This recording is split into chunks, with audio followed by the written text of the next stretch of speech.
Bonjour à tous et bienvenue sur la chaîne du Pro de la Réno. Bon, je suis super content, j'espère que vous allez bien, parce que moi je suis content parce qu'on va attaquer la partie bricolage. Donc on attaque par déplacer ce poteau et cette poutre. Donc on va commencer par faire des petits tracés au sol, pour essayer de déterminer l'emplacement précis de ma poutre, pour couler le béton, comme je vous ai déjà expliqué sur les précédentes vidéos. Donc aujourd'hui on fait ça en voix off, pour préserver vos petites oreilles des nuisances sonores. Donc faites pas attention au sourire du plombiste, on va essayer de flouter ça un petit peu quand même. Donc là, ce que je viens de faire, je viens de me reporter l'aplomb de ma poutre. Après, j'ai mesuré la largeur que ma poutre faisait. Après, ce que j'ai fait, mesurer. Et en faisant l'aplomb, ma poutre, elle tombe à peu près ici.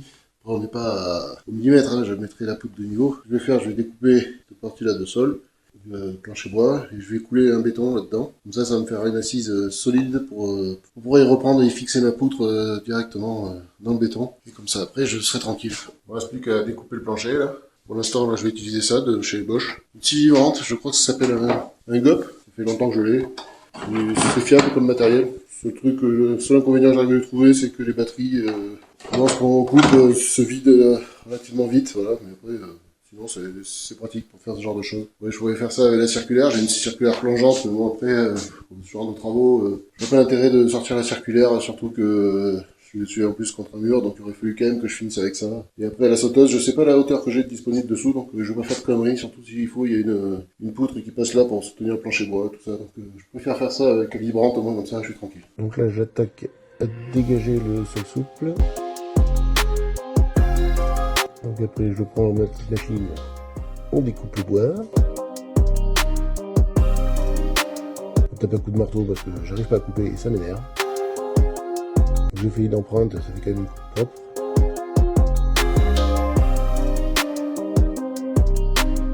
Je vais sortir l'isolant, couler du béton là-dedans. Je vais le mettre fleur de mon sol brut, on va dire. Naturellement, je vais pas garder ce sol magnifique. Je sais pas encore ce qu'on va faire. De toute façon, c'est la patronne qui va décider. Je pense qu'elle a décidé de mettre du carrelage dans la zone cuisine par rapport aux projections de graisse et d'eau. Et après là, sur le reste, peut-être du carrelage aussi ou du parquet, je sais pas, on verra. Donc je dégage tout ça. Je fais le mortier. Voilà, donc là, je dégage l'isolant. Et comme je vous disais, les joies de la Réno, je vais avoir droit à une jolie petite surprise. En sortant l'isolant, dessous en fait j'ai un radier.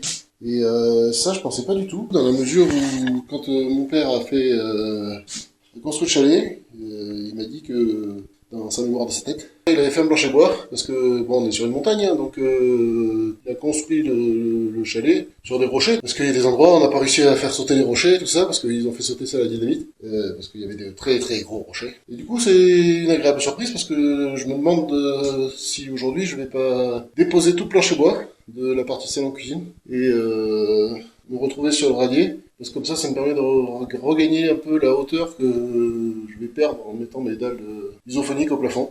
J'ai réfléchi. Avant de déplacer ce poteau, je vais regarder si je peux pas me déposer d'abord tout le plancher bois qui est là.